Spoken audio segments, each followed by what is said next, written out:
ਸ਼ਨੀਵਾਰ 10 ਮਈ ਨੂੰ ਭਾਰਤ ਅਤੇ ਪਾਕਿਸਤਾਨ ਜੰਗਬੰਦੀ ਦੇ ਲਈ ਸਹਿਮਤ ਹੋ ਗਏ, ਪਰ ਜੰਮੂ ਕਸ਼ਮੀਰ ਦੇ ਪੁੰਛ ਵਿੱਚ ਰਹਿ ਰਹੇ ਉਹਨਾਂ ਪਰਿਵਾਰਾਂ ਲਈ ਇਹ ਫੈਸਲਾ ਸ਼ਾਇਦ ਹੀ ਕੋਈ ਰਾਹਤ ਲਿਆਵੇ ਜਿਨ੍ਹਾਂ ਨੇ 7 ਮਈ ਨੂੰ ਸ਼ੁਰੂ ਹੋਈ ਗੋਲਾਬਾਰੀ ਵਿੱਚ ਆਪਣੇ ਪਰਿਵਾਰਕ ਮੈਂਬਰਾਂ ਨੂੰ ਗਵਾ ਦਿੱਤਾ। ਟੁੱਟੇ ਹੋਏ ਘਰ, ਖਾਲੀ ਸੜਕਾਂ ਤੇ ਖੌਫ ਦਾ ਮਾਹੌਲ। ਪਿਛਲੇ ਦਿਨਾਂ ਵਿੱਚ ਪੁੰਛ ਦਾ ਨਜ਼ਾਰਾ ਇਹੀ ਰਿਹਾ। ਪਾਕਿਸਤਾਨ ਦੇ ਵੱਲੋਂ ਹੋਈ ਭਾਰੀ ਗੋਲਾਬਾਰੀ ਵਿੱਚ ਪੁੰਛ ਦੇ ਕਈ ਲੋਕਾਂ ਦੀ ਮੌਤ ਹੋ ਚੁੱਕੀ ਹੈ ਤੇ ਕਈ ਜ਼ਖਮੀ ਹੋਏ ਹਨ। मारे जाने वाले विच अमरीक सिंह भी शामिल सन। रात को हम सोए हुए थे, पब्लिक सोई हुई थी, तो रात को शेलिंग स्टार्ट हो गई। तो अर्ली इन द मॉर्निंग लोग एज यूजुअल अपनी रूटीन के तौर पे निकले, काम पे निकले। उनको था कि भाई अब ठीक हो जाएगा, लेकिन शेलिंग चल रही थी। तो उसमें जो है वो शेलिंग जो है वो सिटी में रेजिडेंशियल एरियाज पे होना शुरू हो गई। ज़रा आप हमें दिखाएं कहाँ कहाँ। हाँ, ये इसमें ऐसा रहा सर कि एक शेल जो है ये यहाँ पे आके लगा है। यहाँ पे जो 2 कैजुअलिटीज़ हमारे यहाँ पे हुई है जी, तो वे ये एक शेल यहाँ पे लगा आके। क्योंकि इस साइड हमारे बॉर्डर है, इस साइड हमारे बॉर्डर है, उस साइड हमारे बॉर्डर है। ये सिटी जो है हाँ 3 साइड्स जो है it is surrounded by the border.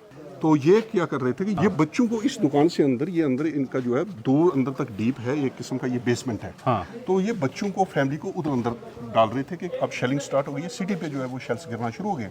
तो जब इन्होंने बच्चों को अंदर डालने की कोशिश की तो उसी वक्त जो है यहाँ पे आके शेल गिरता और ये स्प्लिंटर्स अंदर जाते हैं तो वो उनकी भी अंदर ही ऑन स्पॉट डेथ हो। ਅਮਰੀਕ ਸਿੰਘ ਇੱਕ ਦੁਕਾਨ ਚਲਾਉਂਦੇ ਸਨ ਤੇ ਪੁੰਛ ਦੇ ਗੁਰਦੁਆਰੇ ਵਿੱਚ ਸੇਵਾ ਵੀ ਕਰਦੇ ਸਨ। 7 ਮਈ ਨੂੰ ਹੀ ਇਸ ਗੁਰਦੁਆਰੇ ਉੱਤੇ ਵੀ ਗੋਲਾਬਾਰੀ ਹੋਈ, ਪਰ ਇਸ ਵੇਲੇ ਉੱਥੇ ਕੋਈ ਵੀ ਮੌਜੂਦ ਨਹੀਂ ਸੀ। ਅਮਰੀਕ ਸਿੰਘ ਦੀ ਮੌਤ ਨਾਲ ਜੂਝਣਾ ਇਸ ਪਰਿਵਾਰ ਦੇ ਲਈ ਸੌਖਾ ਨਹੀਂ ਹੈ। हमारे साथ हुआ, भगवान किसी के साथ ना करे ऐसा। कुछ भी हो जाए लेकिन वो भाई हमें नहीं मिल सकता। हमने सोचा कि सिटी में ब्लास्ट होना शुरू हो गया, बड़ा मुश्किल हो गया, ऊपर लेंटर पे गिर गया तो मारे जाएंगे। वो ऊपर रहता था, उसने बच्चों को इकट्ठा किया, सीधे बोला जल्दी जल्दी नीचे आओ, मैं बेस में ले जाता हूँ आपको अंदर।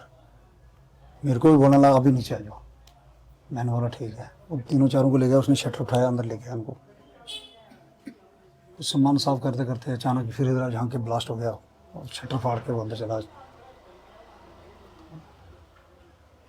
हम उनको नहीं बचा पाए, वो हमें बचा रहे थे, सोच रहे थे हमारे बच्चे बच जाएं किसी तरीके से।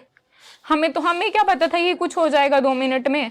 का पता नहीं कौन सा जस्टिस ले रहे हैं, मुझे कोई समझ नहीं आ रही है। पहलगाम वालों को उनको जस्टिस देने के लिए वहां पे ये मिशन सिंदूर रख दिया, अब हमारे लिए कौन सा मिशन रखोगे? हमारे लिए भी कोई मिशन करेंगे क्या? हमारे पापा की यहाँ पे डेड बॉडी पड़ी हुई है और शेलिंग हुई जा रही है, शेलिंग स्टार्ट हुई है, कोई हमें कोई पता नहीं हमारी प्रोटेक्शन की, कोई हम सोच रहे हैं चलो एक पर्सन चला गया, अब और भी जाएंगे। मेरी मम्मा बैठे हुए हैं, मेरी फैमिली आई हुई है। इस चीज़ की फीलिंग उस इंसान को समझ आएगी ना जिसके घर से पर्सन जाएगा। जिस धमाके विच अमरीक सिंह की मौत हुई, उसे धमाके विच ही कोल ही रहने वाले रणजीत सिंह भी मारे गए। यहाँ मेरा भैया गिरा हुआ था, मैंने उसको उठा के मैंने सीधा किया तो तब तक उसका मतलब वो शरीर थोड़ा अभी गर्म था। उठा के मैंने अपने घर के पास ले गया, एक पड़ोसी ने भी पकड़ा, एक तरफ से मैंने पकड़ा, तो उसने सिर्फ 2 सांसें ली, उसके बाद उसकी वो मौके पे डेथ हो गई। हमने वो देखी नहीं है जंगें जो पहली हुई थी। बोलते हैं कि उस टाइम इतनी शेलिंग नहीं हुई जो कि आज रात को जो शेलिंग हुई। 7 ਮਈ ਨੂੰ ਪਾਕਿਸਤਾਨ ਦੇ ਵੱਲੋਂ ਕੀਤੀ ਗਈ ਗੋਲਾਬਾਰੀ ਵਿੱਚ 13 ਸਾਲਾ ਵਿਹਾਨ ਭਾਰਗਵ ਦੀ ਵੀ ਮੌਤ ਹੋ ਗਈ।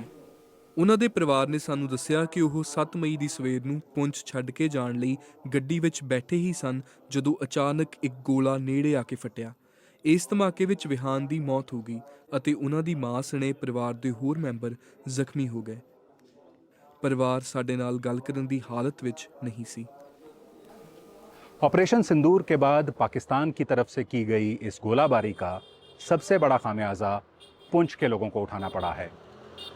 जिन परिवारों ने अपनों को खोया है, अब उनके जहन में एक ही सवाल है कि मरने वालों का क्या कसूर था।